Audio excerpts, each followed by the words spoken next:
Hello, America. I'm Mark Levin, and this is Life, Liberty, and Levin Sunday. Welcome. I think you're going to find your time well spent tonight. Charles Payne will be on the program, and Douglas Deaton. He has something to tell us about what's going on in Plano, Texas, that you're not going to believe. So this is a very, very important program. But before we get to our guests, I'm a little sick and tired of hearing day in and day out the media, the Democrat Party, but I repeat myself, going on and on about Donald Trump is a threat to democracy. And they just keep pushing this propaganda out. They pushed it out in his first term. They pushed it out when he was running for office. They push it out now.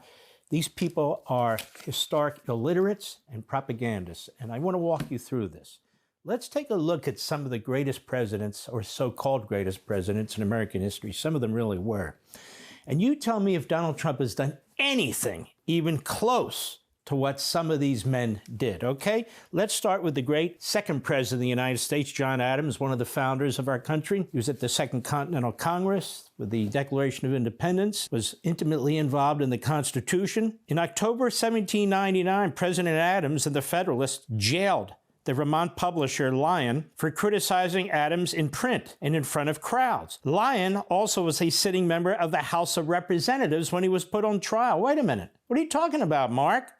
The Adams administration charged Lyon under the 1798 Sedition Act, which was pushed through Congress by the Federalists and signed by Adams, one of the most controversial laws in American history. To Adams supporters, Lyon committed a heinous crime. He wrote President Adams had an unbound thirst for ridiculous pomp, foolish adulation, and selfish avarice. Lyon also published a letter from poet Joel Barlow that criticized Adams, and Lyon read the letter aloud at his campaign rallies. The Sedition Act passed a year before Lyon was jailed. It specifically targeted Adams' opponents, the Jeffersonian Republicans, to suppress dissent and criticism of the government at the time when war with France seemed possible and Adams' re-election was unsure. The act punished the, quote, writing, printing, uttering, and publishing of any false, scandalous, and malicious writing or writings about the government of the United States with fines and jail.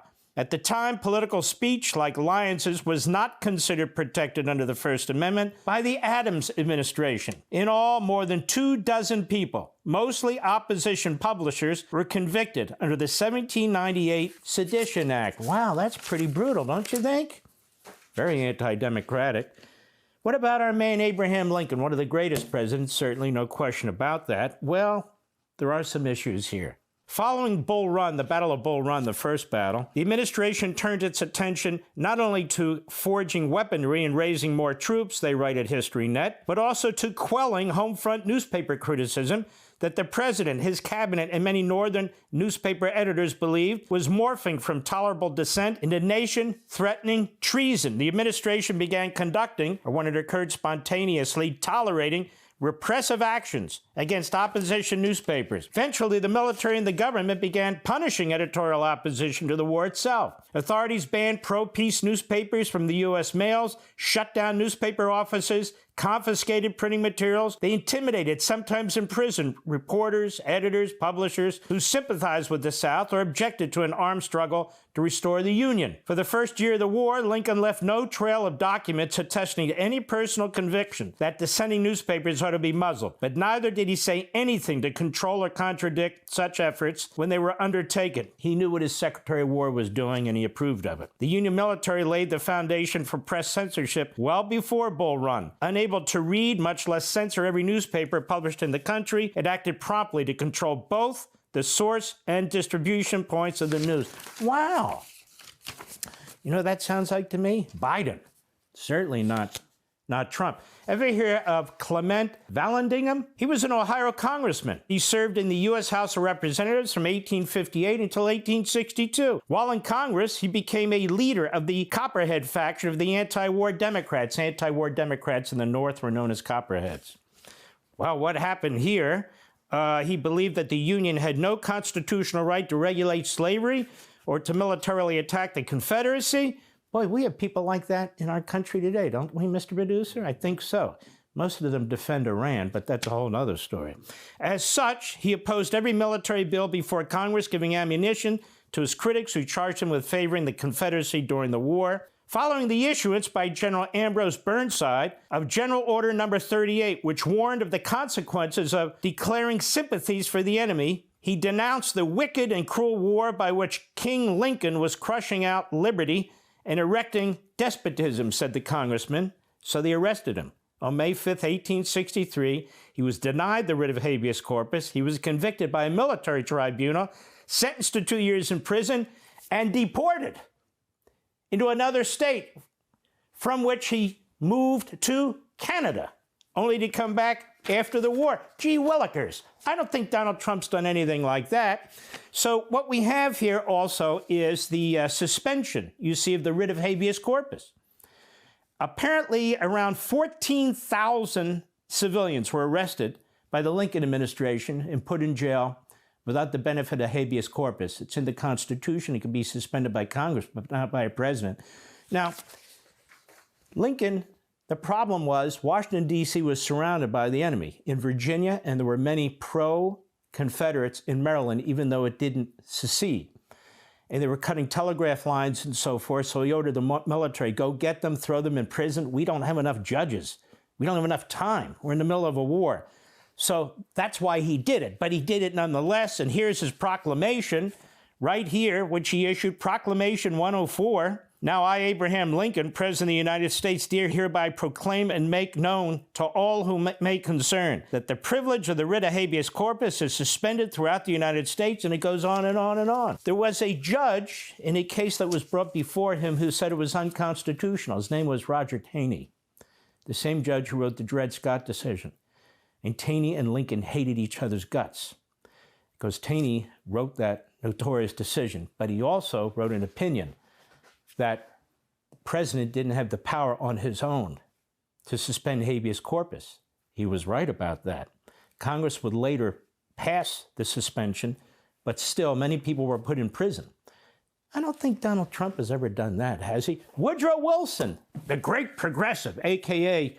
American Marxist, the Free Speech Center, the Sedition Act of 1918, which amended the Espionage Act of 1917. You may have heard of that Espionage Act that they tried to use against Donald Trump. More about that in a second. Under the act, it was illegal to incite disloyalty within the military, use in speech or written form any language that was disloyal to the government, the Constitution, the military, the flag. He wanted to get into World War I. He got us into World War I, and he would accept no criticism.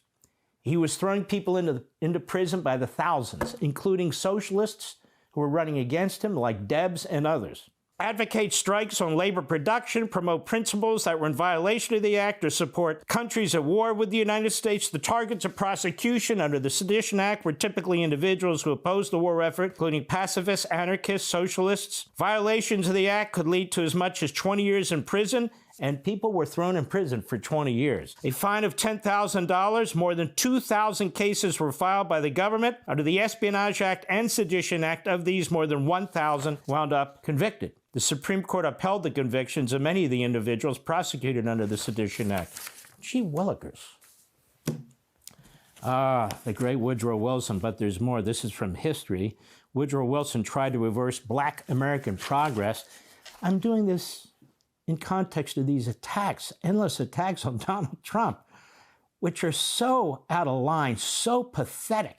They come from National Review, they come from MSNBC, they come from The Dispatch, they come from God knows where. They're just outrageous.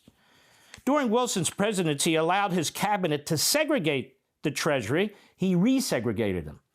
You see, the federal government, as well as the military, they were desegregated under Taft and under Theodore Roosevelt. But in comes Woodrow Wilson, the great progressive. So they segregated the Treasury, the Post Office, the Bureau of Engraving and Printing, the Navy, the Interior, the Marine Hospital, the War Department, the Government Printing Office. This meant creating separate offices, lunchrooms, bathrooms, other facilities for white and black workers. It also meant dismissing black supervisors, cutting off black employees' access to promotions, better paying jobs, and reserving those jobs for white people. In fact, when you now applied for a job in the civil service in the federal government, you had to send a photo. Gee, I wonder why. That's right. Woodrow Wilson was big on the Klan. He supported the Confederacy. First great progressive president. I don't think Donald Trump's ever done that. Let's move on to the next great Democrat president, shall we? Franklin Delano Roosevelt. They, on the left, think he's the greatest president. Bernie Sanders loves him, slobbers all over his portrait. It's an amazing thing. What did FDR try to do? Number one, he tried to pack the Supreme Court of the United States. He intimidated them, tried to threaten them. It was his own party in Congress that stopped him. But he would wind up getting 8 out of 9 new appointees to completely shift the nature of our country. He wanted to expand the court to 15, and he wanted to appoint the new 6. Anti-Lynching Act was passed in 1940, bipartisan. There were constant efforts to do this. He said, I'm sympathetic to this, but I'm not going to sign it, because he didn't want to lose support in the South. So in 1940, he didn't sign the Anti-Lynching Act. Joe Louis campaigned against him, saying, he didn't sign that act. I'm campaigning against him. I could never support a man who would do something like that. FDR had a lot of racist instincts. He wrote about it all the time. Jewish refugees. As the 1930s progressed and Hitler became more and more prominent, and then, of course, we had the Holocaust that was covered up by the New York Times and largely by FDR as well, he refused to allow people who had escaped from the Third Reich or escaped Europe to come into the United States in any significant numbers. In fact, he turned around the St. Louis, an ocean liner that had come to the United States. About a third of its passengers perished in the Holocaust. And it wasn't until 1944 that he really spoke out against it, and he created the War Refugee Board to aid civilian victims of Nazi persecution. Of course, he was a little late, wasn't he? But that was okay by him. Again, this is from history. What else did he do? He held on to office for 4 terms. Every president since Washington set the precedent, it was 2 terms and out. But not for FDR. It was 4 terms, and the last term he ran, he was dying, and he didn't much care. He still wanted to be president of the United States. How about the internment of 120,000 Japanese Americans and Americans of Japanese descent? They lost their homes. They lost their businesses. They were abused like hell in these internment camps, these so-called prisoner of war camps, if you will. He had issued a military order and was 9066. And of course, this was upheld by his Supreme Court when he did it in 1942. And so it wasn't until Ronald Reagan formally apologized to the families, and they remitted, I think, $20,000 to each family. By the way, the leftists say, see that? What about slavery? Hello. He remitted monies to people who had actually been sent to these internment camps, not to generations later, to the actual people who suffered as a result of that. This is the great Franklin Roosevelt. What else did Franklin Roosevelt do that Donald Trump would never do? FDR used the IRS to audit and harass his political opponents, as well as newspaper publishers who opposed him. Did you know that, big media? He went after Andrew Mellon and Huey Long and William Randolph Hearst and Frank Gannett and Mo Annenberg and scores of others. FDR stopped an 18-month IRS investigation into a little-known congressman from Texas, but who was down the line in support of him. You may have heard of him, Lyndon Johnson, because Johnson was a loyal supporter. How about Dwight Eisenhower? You know, the Democrats and the rhinos always liked Dwight Eisenhower. I don't have any great opposition to Dwight Eisenhower. What did he do? It was called Operation Wetback. Don't blame me. I didn't come up with that phrase. It's a racist phrase. I don't use it. They used it. And not only did Eisenhower use it, Cesar Chavez used it. Other Democrats and leftists in the labor unions used it, because back then they viewed illegal immigration as undermining the farm labor movement. But in any event, Operation Wetback, as pointed out by history, was the biggest mass deportation of undocumented workers, that is, illegal aliens, in the United States history. As many as 1.3 million people may have been swept up in Eisenhower's campaign, they write, which was designed to root out undocumented Mexicans from American society. The short-lived operation, military-style tactics to remove Mexican immigrants, some of them American citizens, from the U.S. Though millions of Mexicans had legally entered the country through joint immigration programs in the first half of the 20th century, Operation Wetback was designed to send them back to Mexico. Wow, where were all the judges back then? Oh, I don't know. We didn't have all these progressive judges, did we? So let's just stop for a second. Adams, Lincoln, Wilson, FDR, Eisenhower, I could have picked 10 other presidents, did things that Donald Trump has never done and would never dream of doing, even in the deportation efforts of Eisenhower. Donald Trump's going about it, believe me, much more humanely than they did in the 1950s. Now, I know this sounds counterintuitive given all the press propaganda, but it's true. What about the Kennedys? What about Camelot?